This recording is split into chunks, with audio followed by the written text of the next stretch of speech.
सबसे पहली तो ये कि आज देश में आपको मोटे तौर पे आपको दो चीजों को समझने की बहुत जरूरत है।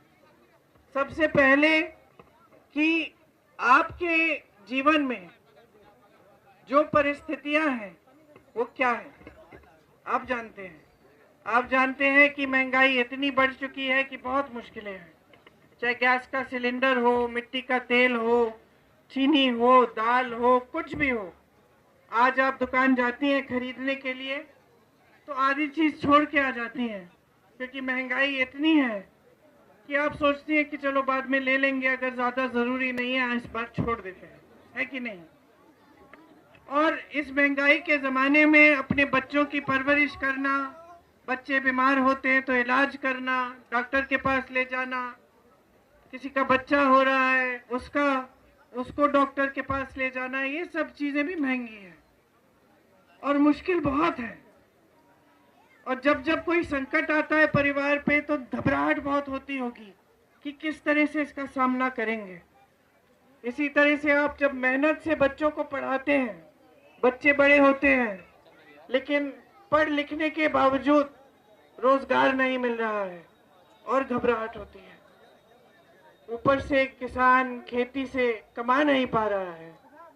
आज जो परिस्थितियां हैं वो पहले जैसी नहीं है, क्योंकि जो खेती के सामान है सब पे जीएसटी है। जीएसटी टैक्स आप हर सामान पे देते हो, तो इसका मतलब है कि हर चीज महंगी हो गई है। पेट्रोल डीजल भी महंगा है, जो खेती के सामान है उस पे टैक्स है, वो महंगा है। ऊपर से आवारा जानवर, आवारा पशु आता है, रात को खेती चर जाता है, आपको रात को भी पहरेदारी करनी पड़ती है। खेत पे मचान लगाकर पूरी रात बैठते हो, पहरेदारी करते हो कि खेत न खा जाए। बेरोजगार बच्चे तमाम हैं। आज देश में 45 सालों में सबसे ज्यादा बेरोजगारी है। 70 करोड़ लोग बेरोजगार हैं। 30 लाख पद खाली पड़े हुए हैं। सारे नौजवान तमाम, चाहे गरीब से गरीब परिवार के न हो, सब शिक्षित हैं आज के दिन। क्योंकि अब वो जमाना गया कि जैसे ही बच्चा बड़ा होता था खेती में उससे काम करा देते थे या कहीं मजदूरी पे भेज देते थे। आज सब चाहते हैं कि बच्चा शिक्षित हो, अच्छी पढ़ाई हो जाए, ताकि अच्छा रोजगार मिले और भविष्य में पूरे परिवार की देखभाल कर पाए। लेकिन ये सब करने के बावजूद परिवार के 2-2, 3-3 सदस्य काम कर रहे हैं, मजदूरी कर रहे हैं, फिर भी कमाई पूरी नहीं हो रही है। और फिर भी अगर बच्चे को शिक्षित कर भी दिया तो कोई आशा, कोई उम्मीद नहीं दिख रही है, क्योंकि सब जगह बेरोजगारी फैली हुई है। तो जब मैंने कहा मोटे तौर पे दो चीजों को समझना है, सबसे पहले तो ये समझना है कि ये 10 सालों का जो मोदी जी का राज रहा है, इसमें आपकी मुसीबतें, आपकी मुश्किलें बढ़ी हैं, कम नहीं हुई हैं। आपके जीवन में तरक्की नहीं आई है। आपका जीवन गरीबी की दलदल में और भी फंसता चला गया है। तो सबसे पहले ये बात समझिए कि जो सच्चाई आपके जीवन की है वो ज्यादातर इस देश में जितने भी किसान हैं, मजदूर हैं, गरीब हैं, मेरी बहनें हैं, ज्यादातर वही सच्चाई उनके जीवन की सच्चाई है। जहां जहां मैं जाती हूँ, चाहे गुजरात जाऊं, चाहे तेलंगाना जाऊं, चाहे कर्नाटका जाऊं, कहीं भी जाऊं, तो जो केंद्र सरकार की नीतियां हैं उनकी वजह से जो हम देखते हैं कि देश का गरीब कमजोर हो रहा है और देश का गरीब और भी संकट में फंसे जा रहा है। पलायन करके जो जाता है अलग अलग शहरों में, वहां पे भी शोषण होता है, उसका सही मजदूरी नहीं मिलती और बहुत मुश्किलें होती हैं। आपने देखा कोविड के समय, कोरोना के समय क्या हुआ।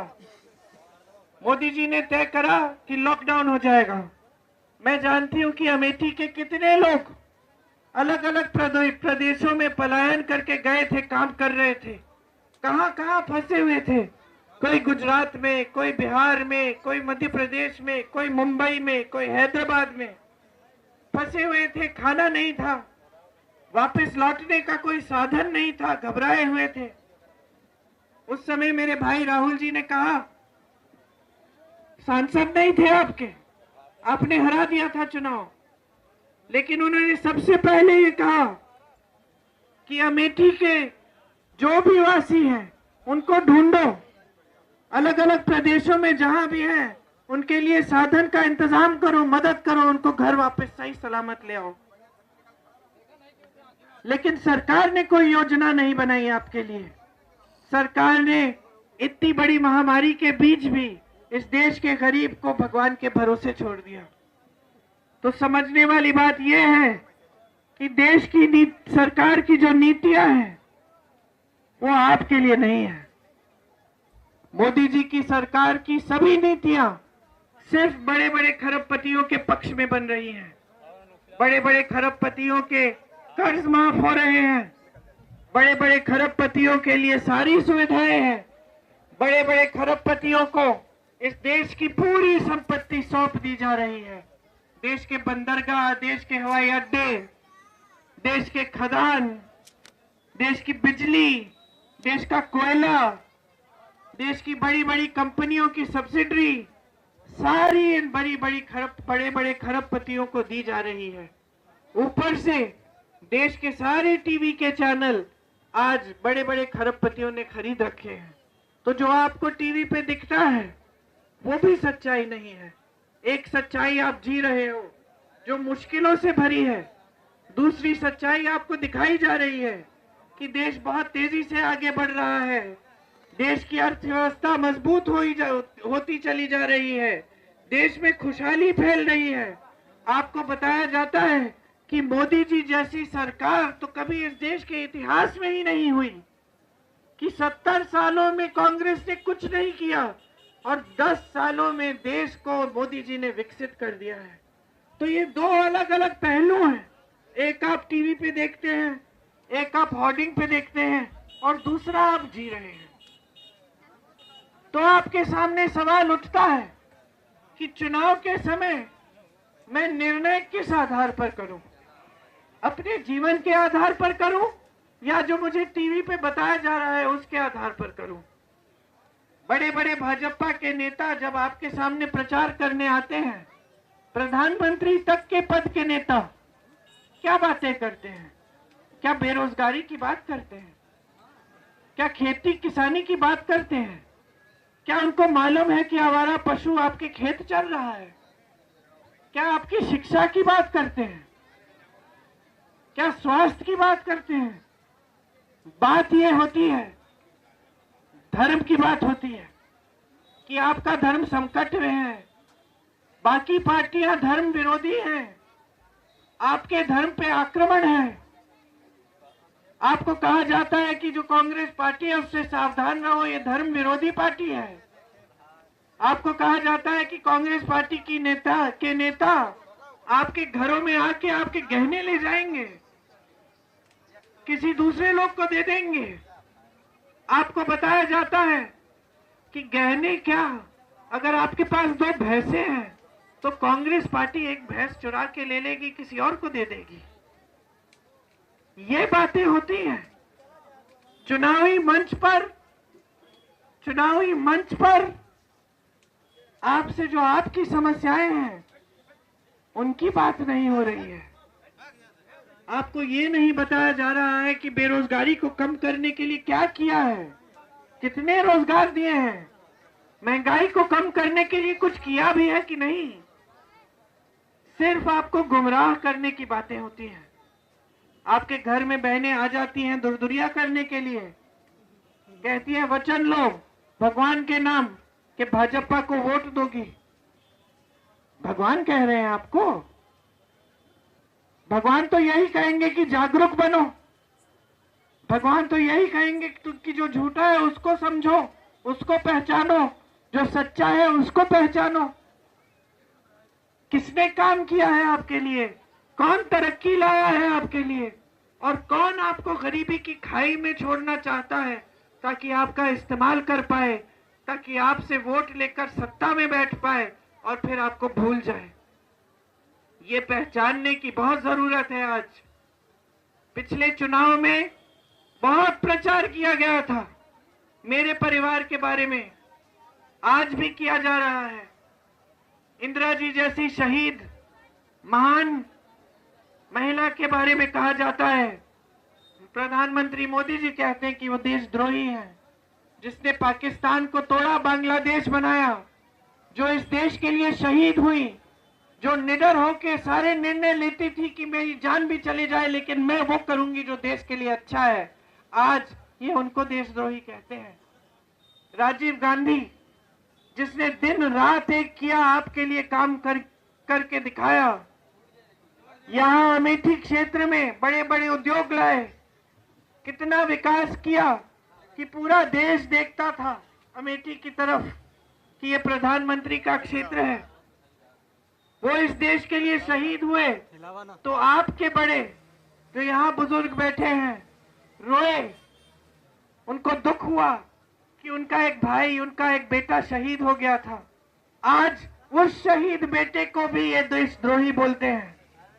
हमने परियोजना शुरू की यहाँ की महिलाओं के लिए, तमाम महिलाओं का फायदा हुआ। उन्होंने कहा कि हमने परियोजना इसलिए शुरू की कि आपकी जमीन लूटने के लिए। कौन सी जमीन लूटी है? कौन सी जमीन है हमारी? यहाँ पुश्तों से हम आपके लिए काम करते चले आ रहे हैं, सेवा करते चले आ रहे हैं। एक शहीद हुआ, दूसरा खड़ा हुआ, दूसरा शहीद हुआ, मेरी माताजी खड़ी हो गई, वो आपकी सांसद बनी, उसके बाद मेरे भाई आपके सांसद बने। काम का प्रमाण आपके आंखों के सामने है। जहां जहां आप अमेठी में आज भी उद्योग देखते हैं, वो किसने खोला? भाजपा ने एक भी नहीं खोला। एक भी ऐसा विकास का काम नहीं किया जो आपके सामने लाकर उसके नाम पर आपसे वोट मांग सके। इसीलिए चुनाव के समय यही फिजूल की बातें हैं, यही आपको आपस में लड़ाना झगड़ाना, यही धर्म के नाम पर आपसे वोट लेना, आपको गुमराह करना। मैं सिर्फ ये कहने आई हूं, पहचान लो, जागरूक जनता हो, हमेशा रहे हो। आजादी के समय से सारे आंदोलन यही इन क्षेत्रों में शुरू हुए। किसान खड़ा हो जाता था अंग्रेजी साम्राज्य के खिलाफ। गरीब था, कुछ नहीं था, जो आज गरीब के पास है उतना भी नहीं था, लेकिन खड़ा हो जाता था। हमेशा न्याय की लड़ाई लड़े हो, हमेशा लोकतंत्र की लड़ाई लड़े हो, हमेशा ऐसे नेता इस क्षेत्र में आए हैं जिन्होंने सेवा करके दिखाया है, जो आपका सम्मान करते थे, आपका आदर करते थे। सोनिया जी गांव गांव में गई हैं अमेठी की, मैं गई हूं, मेरे भाई गए हैं, आपको रोजगार दिलवाया, आपके विकास का हर काम करवाया जो हमारी क्षमता में था।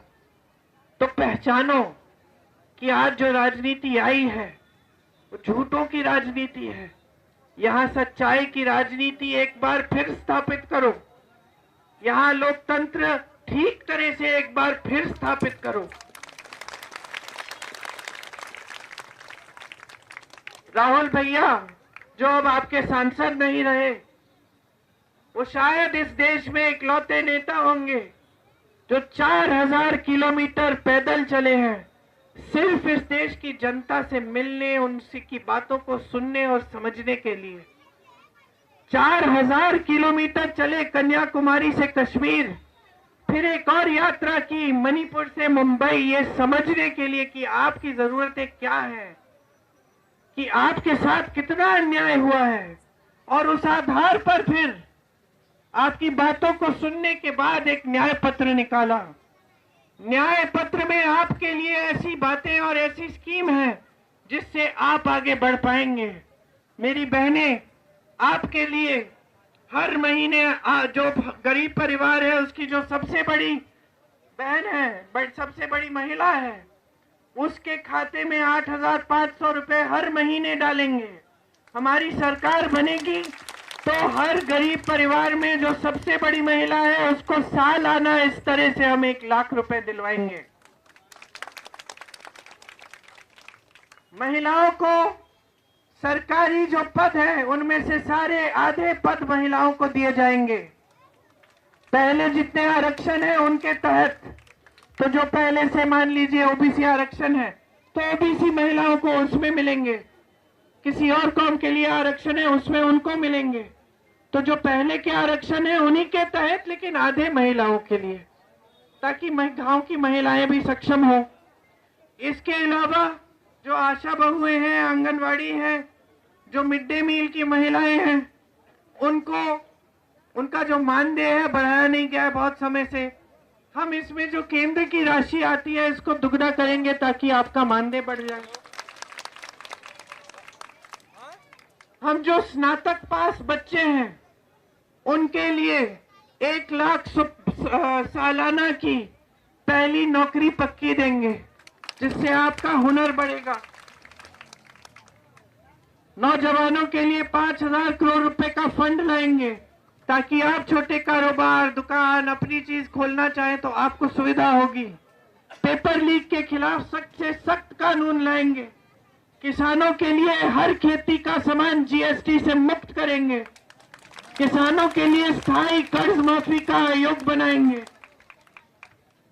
किसानों के लिए जो आपको मुआवजा नहीं मिलता, भुगतान नहीं मिलता जब खेती खराब होती है ओले की वजह से, बारिश की वजह से, वो भुगतान 30 दिनों के अंदर अंदर आपको मिलेगा।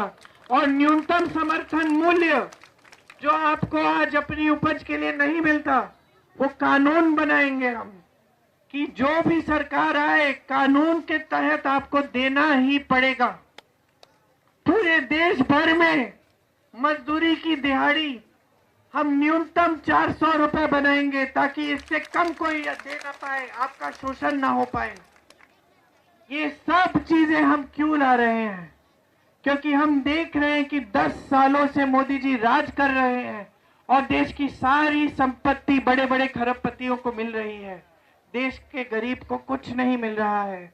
जब हम ये सब कहते हैं तो मोदी जी और उनके नेता चिल्लाने लगते हैं, चीखने लगते हैं, कहते हैं कि अर्थव्यवस्था ठप हो जाएगी, ये लोग झूठ बोल रहे हैं, पैसे नहीं है। हम पूछते हैं कि अगर गरीबों का पैसा है, देश की संपत्ति है, और हम उसको एक बार फिर गरीबों के हाथों में देना चाहते हैं, तो तुम चीख रहे हो, चिल्ला रहे हो। और जब बड़े बड़े खरबपतियों के लाखों करोड़ कर्ज आपको माफ करने होते हैं तो आप माफ कर देते हैं। उस समय आप नहीं रोते कि अर्थव्यवस्था ठप हो जाएगी, पैसे नहीं है। तो सच्चाई समझिए, यहां से पूरे देश को संदेश भेजिए। एक कार्यकर्ता है किशोरी जी, 40 सालों से आपकी सेवा की है, इस पूरे क्षेत्र में गांव गांव को जानते हैं।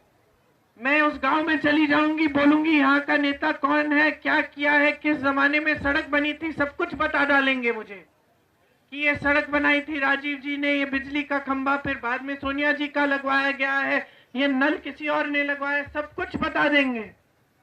40 साल के लिए सेवा का, समर्पण का इन्होंने आपके साथ रिश्ता बनाया। आज इनको जिताइए। और भाजपा के बड़े बड़े नेता जो यहाँ आते हैं आपको फुसलाने के लिए, आपको गुमराह करने के लिए, उनको सबक सिखाइए।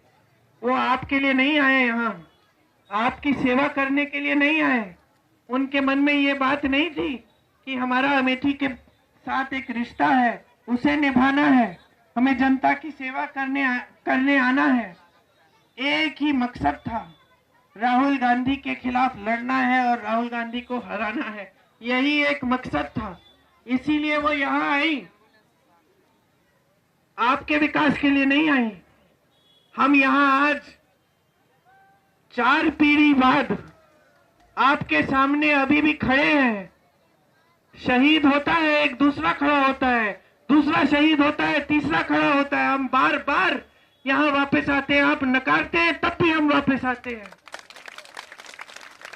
आपके सांसद नहीं थे राहुल जी, जब उन्होंने मुझे फोन किया और कहा जो कोविड में फंसे हुए अमेठी से सबका पता करो, वापस लाओ उनको अपने घर। आपके सांसद नहीं थे, आपने हरा दिया था, लेकिन उनके दिल में आपके प्रति कोई नाराजगी की भावना नहीं थी। उनके दिल में फिर भी आपके लिए प्रेम है, फिर भी आपके लिए श्रद्धा है, फिर भी आपके लिए सम्मान है, आदर है। और वही परंपरा, उसी परंपरा को निभाने के लिए आज किशोरी लाल जी आपके सामने खड़े हैं। हमारे से कंधा मिलाकर 5 चुनाव, शायद 5 चुनाव, 6 चुनाव, 5-6 चुनाव लड़ चुके हैं यहाँ। किशोरी जी और मैंने सोनिया जी का चुनाव लड़ाया, राहुल जी का चुनाव लड़ाया। आज उनकी बारी है, उनका चुनाव लड़ाने के लिए मैं यहाँ आई हूँ। मैं जो आपको कह रही हूँ अपने मन में रखिए। आपको एक ऐसे सांसद मिलेंगे जो आपके पास आएंगे, आपकी कोई समस्या होगी तो आपकी सुनवाई होगी, आपकी मदद होगी, उस समस्या को पूरी सुलझाने की कोशिश होगी और आपको कभी ऐसा नहीं लगेगा कि ये पराये हैं। आपको हमेशा लगेगा कि ये अपने हैं, जान पहचान के हैं, परिवार के एक सदस्य हैं।